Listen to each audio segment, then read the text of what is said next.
இப்ப நம்ம மனிதரா தான் இருக்கிறோம்.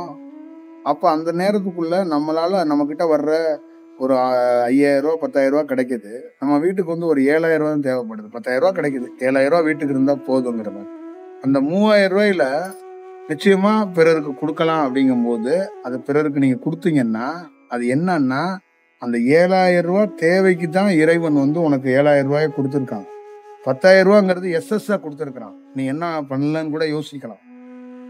நீங்க அப்ப இந்த ரூ. 7,000 கையில வச்சுட்டு ரூ. 3,000 நீ குடுத்துட்டன்னா, அடுத்த மாசமும் உன் தேவைக்கு அது வரும்னு அர்த்தம்.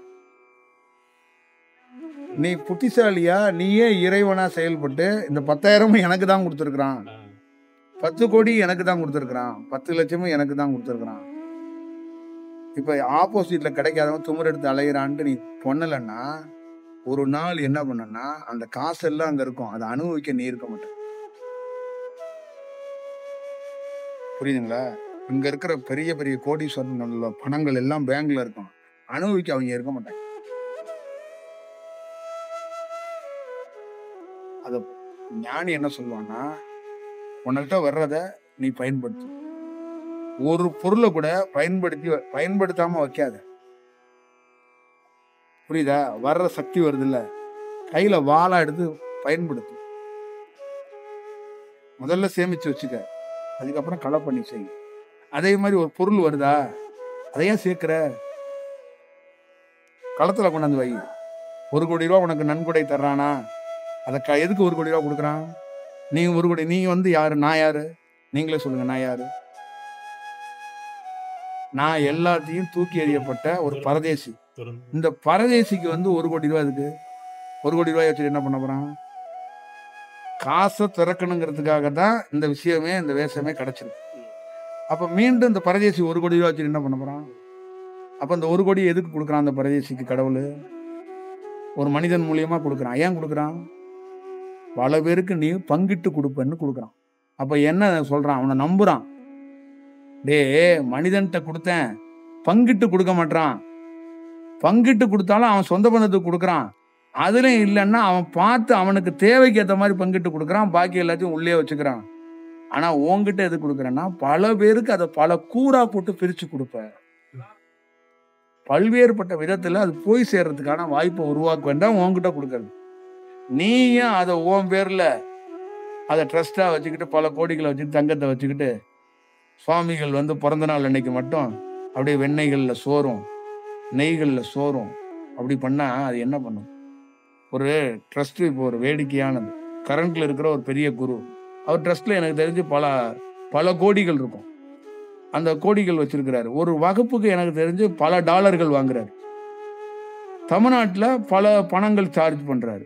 அப்போ ஒரு ஆடிட்டோரியம் புக் பண்ணப்படுது. அந்த ஆடிட்டோரியத்தில் உள்ள தியானத்துக்கு போகும்போது இவ்வளோ அமௌண்ட்னு ஒரு பிரைவேட் நிறுவனம் வந்து அதை ஃபிக்ஸ் பண்ணுறாங்க. அப்போ அதை ஃபிக்ஸ் பண்ணிக்கிட்டு அவங்களுக்கு 10% கமிஷன் எடுத்துக்கிட்டு பாக்கி இருக்கிற பணத்தை அவங்க ட்ரஸ்ட்டில் போட்டுடணும். இதுக்கு அவங்க டீமில் 5 பேர் வேலை செய்கிறாங்க, இவங்க டீமில் 10 பேர் வேலை செய்கிறாங்க. குருஜி வருவார், கிளாஸை கண்டென்ட் பண்ணுவார், எல்லாம் பண்ணுவார். ஆனால் இந்த பணம் வந்து ட்ரஸ்ட்டுக்கு போயிடும். இப்போ இவர் போயிடுறாரு. இப்போ இந்த மாதிரி ஒரு வேலை செஞ்சுக்கிட்டே இருக்கிறாரு. அவர் கிளாஸில் அவருடைய பயணம் பண்ணுற ஒருத்தர் ஏறத்தாழ ஒரு 20 வருடமாக பயணம் பண்ணுறவர் சமீபத்தில் ஒரு பேட்டி கொடுக்குறாரு. அந்த பேட்டியில் என்ன சொல்கிறாருன்னா, எங்கள் குருஜி கையில் பணமே தொட்டதில்லை அப்படிங்கிறாரு. அவர் கையில் பணமே தொட மாட்டார், ஆனால் அக்கௌண்ட்டில் மட்டும் பணம் போட்டுருங்கன்றாரு. கையில் தொட்டா என்ன, தொடலைன்னா என்ன? இது எதை பொருளாக வச்சுக்கிற? அப்போ நீங்கள் வந்து உன்னுடைய கலையை பயன்படுத்தி உன் கலையை வந்து சாதாரணமாக நீ அவரே விளக்கம் கொடுக்குறாரு பல இடங்கள்ல. நான் ஃப்ரீயாக கொடுத்தா என் கலையை மதிக்க மாட்டாங்க, என்னை மதிக்க மாட்டாங்க. சரி, ஓகேயா, உன் கலையை நீ மேம்படுத்துகிற, ஒரு உயர்வாக வச்சுக்கிற, ஒரு குரு தட்சணையாக நீ வாங்குற, நீ இந்த பணத்தை வாங்கிக்க. பல கோடி வாங்குறல்ல, நீ தான் பணத்தையே கையில் தொட மாட்டேன்ல. தமிழ்நாட்டில் கண்ணுக்கு தெரிந்து எத்தனையோ ஏழை இருக்கான். நீ எந்த ஏழைக்கு உதவுற? இன்னைக்கு 30 வயது ஆகி திருமணம் ஆக முடியாம, தாலி வாங்க முடியாம எத்தனையோ குழந்தை இருக்கிறா பெண்மணி. கவர்மெண்ட் ஹாஸ்பிட்டல்ல எத்தனை பேர் தெரியுமா பணம் இல்லாம பிரைவேட் ஹாஸ்பிட்டல் ஆபரேஷன் பண்ண முடியாம படுத்து கிடக்குறான். உனக்கு தெரியாதா? அது உன்னோட ஞானத்துக்கு தெரியாதா? உன்னோட தியானத்துல தெரியாதா? அப்ப உண்மையிலேயே உன்கிட்ட ஒரு விஷயம் இருந்துச்சுன்னா, இத்தனை கோடி வருதுல்ல, அதுல நீ என்ன செய்யற? செய்யலாம்ல. அது எங்க செய்யப்பட்டிருக்கு? எப்பயோ வரும்போது உன் ஆசிரமத்துல சோறு போட்டுக்கிட்டு இருக்க, ஒரு விஷயம் செஞ்சுக்கிட்டு இருக்க, அதை வச்சுக்கிட்டு போதுமா? ஒரு 300 பேருக்கு 200 பேருக்கு சோறு போட்டா அது போதுமா? இப்போ உங்ககிட்ட இத்தனை கோடி கொடுத்துச்சு, அதை நீ என்ன பண்ண போற? கடைசியில என்ன பண்ணுவ? ஒரு 4 துக்கடா பயலுகளை பிடிச்சி அவங்கள 5 பேரை ட்ரஸ்டி தலைவராகவும் செயலாளராகவும் போட்டுக்கிட்டு 2000 கோடி 3000 கோடி அவங்கள்ட்ட கொடுத்துட்டு நீ போயிடுவ. அவங்க என்ன பண்ணுவாங்க? அதை வச்சுக்கிட்டு ஒரு ராஜபோகமா ஒரு அரமனை மாதிரி ஒரு கம்பெனி மாதிரி நடத்துவாங்க, ஒரு சீட்டு கம்பெனி மாதிரி நடத்துவாங்க. அதுவும் ஒரு ஏஜென்ட் மாதிரி அப்புறம் நடத்துவாங்க. அப்புறம் என்ன பண்ணுவாங்க? பெரிய கார் கம்பெனியோடைய பெரிய நகை கம்பெனியோட டைப் பண்ணிக்கிட்டு இங்கேருந்து இருக்கிற ஃபண்டுகளை டிரான்ஸ்ஃபர் பண்ணிக்கிட்டு பல கேம்லிங் வேலைகள்லாம் பார்ப்பாங்க. இதான் நடக்குது. இதுல எப்படி உயர்ந்த செயல் இருக்கும்?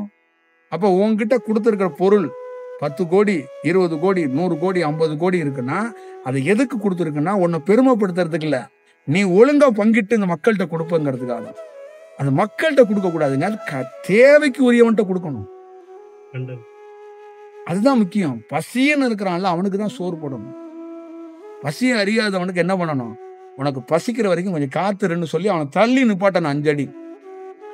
உங்ககிட்ட இருக்கு பணம், இப்போ பணம் தேவையில்லை, அதனால உனக்கு பணம் ஒரு நாள் காலியாகும் பாரு, அப்ப நான் தரேன்னு சொல்லிட்டு தள்ளிடான்னு சொல்லி பக்கத்துல இருக்கிற ஏழைக்கு பணத்தை கொடுக்கணும். புரியுதுங்களா? அதுதான் ரொம்ப முக்கியம். அப்ப இதுக்கு தான் கொடுக்கப்படுறது. அப்ப என்னை தேடி ஒருத்தர் வந்து ஒரு 1000 ரூபாய் கொடுக்குறாருன்னா இந்த பரதேசிக்கு எதுக்குங்க 1000 ரூபாய்? இதை வச்சு நான் என்ன பண்ணுவேன்? அப்ப இதுல உங்களை பார்க்க வர்றாங்கல்ல, அவங்க ஒரு 10 பேர் சாப்பிடட்டும். அதுல யாராவது ஒரு குழந்தை படிக்கலாம், அதுல ஏதாவது ஒரு விஷயம் இருக்கலாம். ஆனா அத சேமிச்சிடக்கூடாது, அத களத்துல இறக்கணும்.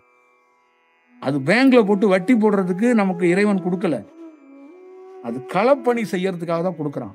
இப்ப என்கிட்ட ஒரு சக்தியை கொடுக்குறான்னா ஏன் கொடுக்குறான்? வேலை செய்யறதுக்கு கொடுக்குறான்னா அதை எல்லாத்தையும் நான் சேர்த்து வச்சுக்கிட்டு சோம்பேறியா கட்டில் கீழே படுத்துக்கிட்டு இப்படின்ட்டு போயிட்டு இருக்கிறது கொடுக்குறான்.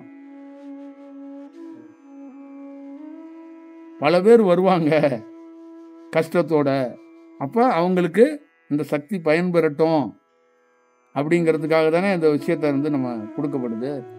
அப்ப இது வேணும்ல. அப்ப நான் என்ன பண்ணணும்? சக்தியை வச்சுக்கிட்டு வியாபாரம் பண்ணாம இந்த பல பேருக்கு இந்த சக்தி வந்து யாரு கொடுக்குறான்னா காசே வாங்காதவன், மரணமே இல்லாதவன். அப்ப அவனுடைய நோக்கத்தை நான் போய் கெடுத்துடக்கூடாதுல்ல. இப்ப என்கிட்ட எனக்கு கொடுத்தால சக்தி, அவன் என்கிட்ட ஒரு 5 லட்சம் ரூபாய் வாங்கிட்டு கொடுத்துருந்தான்னா நான் வாங்கலாம். என்கிட்ட கொடுத்தவன் ஒண்ணுமே தொட மாட்டான், இது என் பொருள் இல்லைங்கிறான். உங்ககிட்ட ஒண்ணு கொடுக்குறேன்னா எல்லாருக்கும் பகிர்ந்து அளிக்கணுங்கிறதுக்காக தான் உங்ககிட்ட கொடுக்குறேன். அவ்வளோ பேர் இருக்கும்போது எனக்கு ஏன் அந்த ஒரு பொருள் கிடைக்குது? இப்படித்தானே. அப்ப மடம் ட்ரஸ்ட்டுங்கிறதெல்லாம் எதுக்குன்னா பொது சேவைகள்ல நீங்க டாக்ஸ் எல்லாம் கட்டாம அதை முழுசா நீங்க சேவையா செய்வீங்கிறதுக்காக தான் அரசாங்கம் அங்கீகரிச்சு பண்ணுச்சு. நீங்க அங்க இல்லீகல் பிஸ்னஸ் பண்றதுக்கோ இல்லை நீங்க சேர்த்து வச்சு அதுல ஒரு பெரிய கூடாரம் அமைச்சுக்கிட்டு உங்களுக்குள்ளேயே நகையை போட்டுக்கிட்டு அதை வச்சுக்கிட்டு ஐயம் சிவபெருமான் ஐயம் மீனாட்சிங்க சொல்றதுக்கு காணொலி போடுறதுக்கு கிடையாது. புரியுதுங்களா? ஒரு ஞானி தங்கத்தை தொட மாட்டான், உங்களுக்கு தெரியுமில்ல. அவனுக்குள்ள இருக்கு தங்கம், அவன் சக்தியே ஒரு தங்கங்க, அதுவே பேர் ஒளி. அப்புறம் எதுக்கு தங்கத்தை போடணும்? அப்புறம் எதுக்கு கிரீடம் வைக்கணும்? அப்புறம் எதுக்கு பாத கொரட்டில் தங்கத்தை பண்ணி வைக்கணும்? இதெல்லாம் ஒரிஜினல் வெட்ட வெளியில இருக்கிறவன் தொட மாட்டான். ராமலிங்க சுவாமிகள் வெள்ளையரோட போத்தி இருந்தாருன்னா ஏதாவது அவர்கிட்ட ஒரு மெட்டல் பார்த்துருக்கீங்களா? ஏதாவது ஒரு கிரீடம் வச்சு பார்த்துருக்கீங்களா? எங்கேயாவது ஒரு புகைப்படம் இருக்கா? இல்லை, அதை விட்டுருங்க. நான் வந்து உருவமா பார்க்காத ஆளு, நான் அப்படி பார்த்தது இல்லையா அவரை? அப்படி இல்லையே. அப்புறம் எதுக்கு நீங்க வந்து இந்த மெட்டல்ல இந்த மாதிரி பண்றீங்க? தனக்கு தானே போய் மாட்டிக்கிறீங்க. ஒரு வேலையெல்லாம் அப்படி ஏன் பார்த்துக்கிட்டு இருக்கீங்க? இப்ப இந்த மடம் ட்ரஸ்ட் எல்லாம் உங்களுக்கு ஒரு நல்ல நோக்கத்துக்காக இறைவன் தோற்றி கவர்மெண்ட்டையும் அதுக்கு ஆட்கொண்டு ஒரு வேலை செஞ்சு கொடுத்தா அதை நீங்க என்ன பண்றீங்க? நீங்க தான் பணத்தையே தொடாத ஆள் இல்ல, பண்ணலாம்ல, செய்யணும்ல. நீங்க செஞ்சா எங்களுக்கு தெரிய போகுது, எங்களுக்கு தெரியலனாலும் உங்களுக்கு தெரியும்ல. எவனோ 4 மலை கிராமத்துல இருக்கிறவனை ஒருத்தனை பிடிச்சிட்டு வந்து நீ கடை போட்டுக்க, நீ வந்து நொண்டி அடிச்சுக்க அப்படின்னு ஒரு 10 பேர்த்த 20 பேர்த்த கூட்டிட்டு வந்து ஒரு ஹைஜாக் வேலை காட்டினா இது என்ன? இது இல்லைங்க. இது தேவைக்கு அதிகமா தேவையை தாண்டி நம்ம கிட்ட கிடைக்கிற எல்லா பொருளுமே இன்னொருத்தருக்காக தான் இறைவன் நம்ம கிட்ட கொடுக்குறான். இறைவனை நீ அறிஞ்சிட்டனா நீயே இன்னொருத்தனுக்கு பயன்படுவேன்னு அர்த்தம். புரியுதுங்களா? உங்க மனைவிக்கு நீங்க பயன்படுறீங்க, உங்க குழந்தைக்கு நீங்க பயன்படுறீங்க, உங்க அம்மா அப்பாவுக்கு பயன்படுறீங்க, உங்க மாமியாருக்கு பயன்படுறீங்க. ஏன் இந்த ஊருக்கோ உலகத்துக்கோ பயன்பட மாட்டீங்கன்னா அங்க உங்களுக்கு இறைத்தன்மையில இல்லை. இறைவன் ஒரு குடும்பத்துக்கான கிடையாது. அவன் சொல்ற குடும்பங்கிறது உலகமே அவன் குடும்பங்கிறான். அதுக்குள்ள ஜாதி மதம் எல்லாம் அடிபட்டு போச்சு இல்ல. அப்ப அந்த தன்மைக்கு நீ மாறணும், நீ கற்றுக்கங்கிறான். இதுதான் நான் வந்து நிஜத்தை சொல்றேன். இதுதான் விஷயம். அப்போ உங்ககிட்ட பணம் வந்துச்சுன்னா உங்க தேவைய அதை எடுத்து வச்சுட்டு பாக்கி இருக்கிறது உங்களது இல்லை. அப்ப கண்டறிஞ்சு யாருக்கோ கொண்டு கொடுத்துருங்க. அது நம்மளுடையது இல்லை. அடுத்த மாசத்துக்கு சேமிப்பெல்லாம் ஒன்றும் பண்ணாதீங்க. அடுத்த மாசத்துக்கு அவனுக்கு தெரியும். ஏன்னா அவன் மனித மூளையை வச்சுட்டு உட்காந்துருக்க, இறைவன் மூளையை வச்சுட்டு உட்காந்துருக்கிறான். இந்த மாசம் உங்களுக்கு 7,000 ரூபாய் கொடுத்தவனுக்கு அடுத்த மாசம் 7,000 ரூபாய் கொடுக்க தெரியாதா? அன்னதானத்துல வர்றாங்க, மத்தியானத்துல சாப்பாடு வாங்குறாங்க, இரவுக்கு 4 தட்டை வாங்கிட்டு போறாங்க. ஏண்டா மத்தியானத்துக்கு உனக்கு சூடா இவ்வளவு சுவையா உணவு கொடுத்தவன் நைட்டுக்கு உணவு கொடுக்க தெரியாதா? நீ ஏன்டா திட்டமிடுற? படைத்த இறைவன் என்ன கோமாளியா இல்ல கோமா ஸ்டேஜ்ல கிடக்குறானா? அப்ப உன் தேவைய அந்த இடத்துல பூர்த்தி செய். இரவுக்கு உன்னை தேடி வரும். இந்த மனநிலைக்கு நீ மாறிட்டன்னா அங்க எல்லாம் மாறும். இதான விஷயம். அப்ப இறைவன் நம்மகிட்ட என்னன்னா பசியோட வர்ற ஆன்மாக்களுக்கு இந்த டயத்துல இருக்கிறது உணவு கொடு. அப்ப இரவுக்கு உன்ன மாதிரியே இன்னொரு கோமாளியை ரெடி பண்ணி வச்சிருப்பேன், அவன் இட்லியோ பொங்கலோ கொடுப்பான் அப்படின்னு அவர் பார்த்துக்குவார். இல்லைன்னா நம்மகிட்டே என்ன பண்ணுவார்னா, டே அவனுக்கு ஆள் செட் பண்ண முடியலடா, நீயே இட்லி பொங்கலை கொடுத்துட்றான்ருவாரு. அப்ப நீ வந்து அதை புரிஞ்சுக்கணும். இது ரொம்ப முக்கியம். அப்ப சேமிப்புங்கிறது சேகரிக்கிறோங்கிறதெல்லாம் ஒரு விதமா நம்மளே நம்மளை ஏமாத்திக்கிறது. இங்க வந்திருக்கிறோம், ஒரு நாள் போயிடுவோம். இறைவனா இருந்தாலும் ஒரு நாள் போயிடுறாரு. அப்ப தேவையை பூர்த்தி ஆயிடுச்சுன்னா போயிடுறோம்ல. அப்ப தேவைக்கு ஏற்றதுக்கு தேவையை மட்டும்தான் நீ பூர்த்தி பண்ணிக்கணும். தேவைக்கு அதிகமா நீ எது செஞ்சாலும் அது ஒண்ணுது இல்லை, அது நீ யூஸ் பண்ணவே முடியாது. கடைசி வரைக்கும் அது நீ யூஸ் பண்ணாமே நீ ஒரு நாள் செத்து போயிடுவ. புரியுதுங்களா? நீ தமிழ்நாட்டில் எத்தனை ஊர்ல வேணாலும் இடம் வாங்கி போடு. நீ என்ன ஞானியா? ஒரே இடத்துல 50 இடத்துல ஒரே நேரத்தை தோண்டி குடியிருப்பியா என்ன? ஒரு ஞானி 1000 இடத்துல ஒரே நேரத்தை தோன்றுவான். நீ வந்து இங்க இருக்கிற ஒவ்வொரு தொழிலதிபருக்கோ பெரிய பெரிய ஆளுங்களுக்கோ பெரிய ஆளுங்களுக்கு எல்லாத்துக்கும் 10,000 இடத்துல இடம் இருக்கு. ஏன்னா ஒரே நேரத்தை நீ தோன்றிவியா என்ன? பள்ளிக்கூடத்துக்கு லீவ் விட்டா, காலேஜுக்கு லீவ் விட்டா, உனக்கு லீவ் இருந்தா 10 நாள் போய் எங்கேயாவது ஒரு இடத்துல ஒவ்வொரு இடத்துலயா கும்மி அடிச்சுட்டு வருவா. எல்லா இடத்துக்கும் போயிட்டு வரதுக்குள்ள நீ செத்து போயிடுவ. சில கோடீஸ்வரன்லாம் நான் கேள்விப்பட்டிருக்கேன், ஐயாவுக்கு எங்க இடம் இருக்குன்னே தெரியாதுங்க, அவ்வளவு இடம் கிடக்கு, மக்களுக்கும் கொடுக்க மாட்டாங்க. ஆனா இடம் எங்குமே கிடக்கலங்கிற பெருமையை மட்டும் நாகசுரம் வாச்சிட்டு கிடப்பாங்க. எங்க வீட்டுல 75 பேர் வேலை செய்யறாங்க, அவ்வளவு பெரிய வீடு. அந்த வீட்டுல பார்த்தா வாசல்ல ஒருத்தனுக்கு கூட ஒரு தயிர் சாதம் கூட கொடுக்க மாட்டாங்க. எதுக்கு இதெல்லாம்? இதெல்லாம் என்ன செயல்? இதெல்லாம் வச்சுட்டு என்ன பண்ண போறோம்? அப்ப தேவைக்கு அதிகமா யாரா இருந்தாலும் சொல்றேன், உங்ககிட்ட இருக்கிறத நீங்க வச்சுக்கிட்டு நம்பிக்கையை மட்டும் வச்சுக்கலாம், அதை நீங்க அனுபவிக்கவே முடியாது. எழுதி வேணா வச்சுக்க, அவ்வளவுதான். முதல் பிறந்த ஒரு வயசுல இருந்து 60 வயசு வரைக்கும் 70 வயசு வரைக்கும் நீ வாழ்றன்னா உனக்கு தேவைக்கு இறைவன் ஒரு அமௌண்ட் கொடுத்துருவான். மீதி நீ வச்சிருக்கல அதெல்லாம் உன்னோடது இல்லை. ஆனா நீ வச்சுக்கிட்டு ஒரு நம்பிக்கை அடிப்படையில் அது என்னது அது என்னது என்னதுன்னு அந்த பம்மாத்தெல்லாம் இருக்குல்ல, அது ஒண்ணுதான் இருக்காது. வேற எவனோ ஒரு கோமாளி அதை அனுபவிப்பான், இல்லைன்னா அது வந்து அது அழிந்து போகும், அது ஒன்றும் இல்லாம போயிடும். புரியுங்களா? இதான் விஷயம். இப்ப ஒண்ணுமே என்கிட்ட இல்லை, என்ற இறைவனே கொடுக்கல, அப்படின்னா நீ உனக்கு ஒண்ணுமே இல்லாதவன் கொடுத்து வச்சவன்னு அர்த்தம். ஏன்னா உனக்கு கொடுக்கறதுக்கு நேரடியா இறைவனே வரப்போறான்னு அர்த்தம். புரியுதா? ஏதாவது உனக்கு ஒண்ணு கிடைக்குது அப்படின்னா அது வேற. உன்கிட்ட ஒண்ணு இருக்குன்னா அது வேற. ஒண்ணுமே இல்லை, நான் ஜீரோவில் இருக்கிறேன்னா நீ தாண்டா நம்பர் 1 ஆளுன்னு அர்த்தம். ஏன்னா ஜீரோவில் இருக்கிறவனை தான் இறைவன் தேடுவான். தியானத்துல ஒரு ஜீரோ வச்சிருக்காங்க, அந்த ஜீரோவை நான் சொல்லலப்பா. ஒண்ணுமே இல்லை, பிச்சைக்காரன் மாதிரி காசு இல்லை, என்கிட்ட இது இல்லை, படுக்கிறதுக்கு வீடு கூட இல்லை அப்படின்னு சொல்றான்ல, அவனை இறைவன் தேடுவான். ஏன் தேடுவானா, நானும் நீயும் ஒண்ணுதான், எனக்கு இடமே கிடையாதுப்பா, பெரிய இடம் தான், இவ்வளவு பெரிய இடம் நமக்கு, ஆகாயத்துல எங்க வீடா இருக்கு, அப்படியே சுத்தி தெரியுறோம், பூமிக்கு வந்தாலும் எங்கப்பா இருக்கு, மரத்தடியோ ரோட்ல தான் படுத்து கிடக்கணும். அப்படிதான் இறைவன் இருக்கிறான்.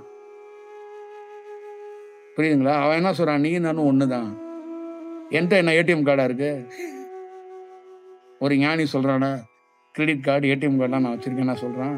அப்ப நீ பிச்சைக்காரனா இருக்கும்போது நீயும் இறைவன் ஒண்ணு தானே. புரியுதா? அண்ணாமலையாருக்கு பாஸ்புக் இருக்கா?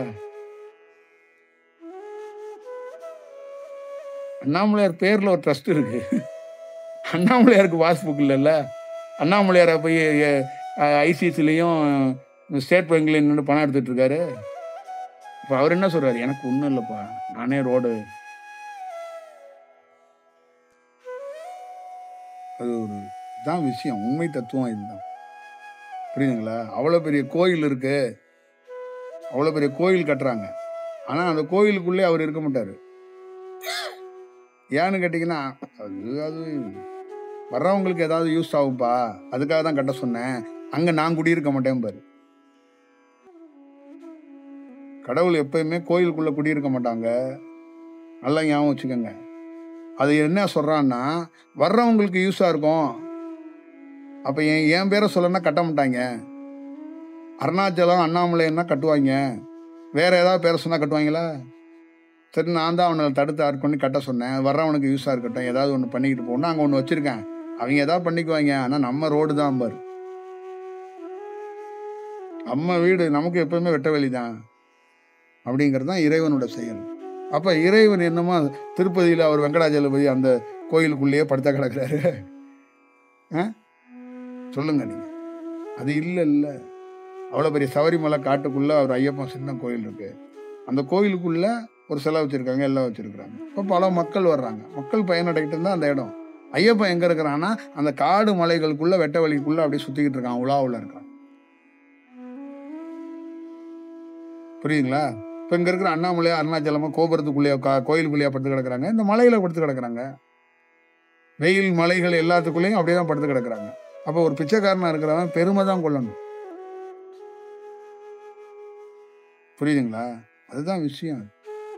உலகத்திலே பெரிய கஷ்டம் என்னன்னா, பிச்சைக்காரன் ஆகிறது தான் கஷ்டம், பணக்காரன் ஆகிறது ஈஸி. புரியுதா? இந்த உலகத்துல பெஸ்ட் எதுன்னா பிச்சைக்காரன் தான். எதுவுமே இல்லாம ஒருத்தன் வாழ்ந்து அவன் வாழ்க்கையை முடிக்கிறான் பாருங்க, அவன் பெரிய ஆளா? எல்லாத்தையும் வச்சுக்கிட்டு நான் வாழ்ந்து வாழ்ந்து வாழ்ந்து காட்டுறேன்னு சொல்றேன், அவன் பெரிய ஆளு. புரியுங்களா? இந்த 1000 குதிரைகளை வச்சு 1000 யானைகளை வச்சு கல்யாணம் பண்றான், ஒண்ணுமே இல்லாம மஞ்ச கைத்துல கல்யாணம் பண்றவனு இங்க இருக்கிறான். அவனும் அதே பிள்ளைய தான் வைக்க போறான், அவனும் அதே வாழ்க்கையை தான் வாழ போறான். ஆனா அதோட வேற ஒரு தருணங்கள் அதெல்லாம் அனுபவிக்கணும். நம்ம மனிதர்களுக்கு என்னன்னா, அந்த லைஃபை கம்ப்ளீட் பண்ண தெரியும், பூர்த்தி பண்ண தெரியும். அதுக்குள்ள இருக்கிற உண்மை தத்துவத்தை தெரிஞ்சுக்காம அவங்க வேற ஒரு விஷயத்துக்குள்ள பாக்குறாங்க. கொரோனா வந்த போது ரொம்ப ஃபீல் பண்ணி ரொம்ப கதறினவன் எல்லாம் முதலாளிங்க தான். ஏழை எவனுமே ரொம்ப ஃபீல்லாம் பண்ணல, ஏன்னா அவனுக்கு ஏழைங்கிறதுனால பணத்தை பத்தி கவலையே இல்லை. 4 நாள் கவலைப்பட்டான், 5ஆவது நாள் சரியாயிட்டான். ஆனா பணக்காரன்லாம் என்னமோ பரம ஏழை ஆயிட்ட மாதிரியே ஃபீல் பண்ணாங்க, எல்லாம் வாஸ் அவுட் ஆயிடுச்சுட்டாங்க. வாஸ் அவுட் ஆயிட்டுன்னு சின்ன தொழில் செஞ்சவன் சொன்னா பரவாயில்ல, பெரிய 1000 கோடிகளுக்கு அதிபதியா இருக்கான் பாருங்க, அவனுக்கு 2 வருஷம் வருமானம் வரல. ஆனா அவனுக்கு தேவைக்கு என்னன்னா 200 வருஷம் 300 வருஷம் தேவைக்கான காசு அவன்கிட்ட இருக்கு. ஆனா அந்த 2 வருஷம் கையில உள்ள காசை எடுத்து செலவு பண்ணிட்டாரான். எப்படி இருக்கு பாருங்க இந்த உலகம். எனக்கு லாஸுங்க அப்படிங்கிறாங்க, இதை நம்ம போய் எங்க சொல்றது? இந்த மாதிரி ஒரு விஷயம் உலகத்தில் எங்கேயாவது உண்டா? இப்படித்தான் மனிதர்கள் இருக்கிறாங்க. நம்ம என்ன செய்ய முடியும்? அதனால் நீங்களாச்சும் கொஞ்சம் வந்துச்சுன்னா தேவைக்கு வச்சுக்கிட்டு தேவை இல்லாத விஷயத்த பிறருக்கு கொடுங்க, பிறருக்கு செய்யுங்க. அடுத்த மாதத்துக்கு உங்களுக்கு தேவையானது அது வரும். புரியுதுங்களா? அவ்வளோதான் விஷயம். அது எங்கேயும் போகாது. அதுதான் ஞானம். அதுதான் ஞானத்துக்குரிய விஷயம். புரியுதுங்களா? மாணிக்க வாசகன் திருவாசகத்தை எழுதினார். அது அவருடையதுன்னா நேரம் காப்பிரைட் பண்ணியிருப்பான். ஒரு பிரபல இசையமைப்பாளர் என் பாட்டுன்னு காப்பிரைட்ஸ் கேட்குறாருல. இப்போ மாணிக்க வாசகருடைய மாணிக்க வாசகருக்கு எனக்கு ரொம்ப தொடர்பு இருக்கு. நான் போய் திருவாசகத்தை என்ன கேட்காம யூஸ் பண்றீங்கன்னு ஒரு காப்பிரைட்ஸ் கேட்டேன்னா எப்படி இருக்கும்? எப்படி இருக்கும் சொல்லுங்க? அது இல்லைல்ல. நான் வந்ததே பிறருக்காக. அது எப்படி என்னுடையதா இருக்கும்? யார் வேணாலும் எடுத்துட்டு போடா அப்படின்னு கொடுத்தாங்கல்ல. வந்துட்டு அவர் என்ன பண்ணாரு? ஒரு பொருளை கொடுத்துட்டு போயிட்டாரு. எத்தனை பேர் கையில இருக்கு? புரியுதுங்களா? அப்ப இங்க என்ன இருக்கு? பல்வேறுபட்ட பொருட்களை மேல அவங்க ஒரு ஒரு இது வச்சிருக்காங்க. ஒரு காப்பி ரைட் உரிமை வச்சிருக்கிறாங்க. இறைவன்கிட்ட எந்த இருக்கு? இறைவன் காப்பி ரைட் கட்டினா ஒரு நிமிடம் வாழ முடியாத நீங்க. என் உடலை வச்சு நீ தப்பா பயன்படுத்துற அப்படின்னு அவர் கிளைம் பண்ணார்னா என்ன பண்ணுவ? என் உயிரை வச்சு நீ தப்பா பயன்படுத்துற அப்படின்னு உன் உயிரை பிடுங்கிட்டாருன்னா என்ன பண்ணுவ? கோர்ட்ல கேஸ் போடும்போது யார் போடுவா? நீ தான் உயிரே போயிடும். யார் போய் போடுவான்? உனக்கு டெட் பாடியை தூக்கி போய் தான் போடணும். புரியணும்ல. இப்ப நீ எவ்வளவு சாமி கும்பிட்டு என்ன பிரயோஜனம் இருக்கு? நீ எவ்வளவு சித்தர்கள்ட்ட பக்கத்திலே உட்காந்து சமாதிக்கு பக்கத்திலே உட்காந்து பாடு, உருளு, பெறலு, இதனால உனக்கு என்ன கிடைக்க போகுது? படைத்த இறைவனே என் பொருள் இல்லைங்கிறான். நீ என்ன உன் பொருளுங்கிற? தீமைக்கு பயன்படுத்துறானா அதை நீ தீமைக்கு பயன்படுத்தாதேன்னு சொல்லு. நான் ஒரு நல்ல செயலுக்கு கொடுத்தேன், அதை ஏன் நீ தீமைக்கு பயன்படுத்துறேன்னு அவனை கண்டி, அவனை திருத்து, அவனை நல்வழிப்படுத்த நான் வரவேற்கிறேன். ஆனா அது ஒரு ஏழை கூட சப்போஸ் எடுத்துட்டானா அதை நீ அதுக்கு நீ போய் நிற்க கூடாது. இல்ல இந்த மாதிரி இருக்கு, நீங்க பார்த்துக்கங்க.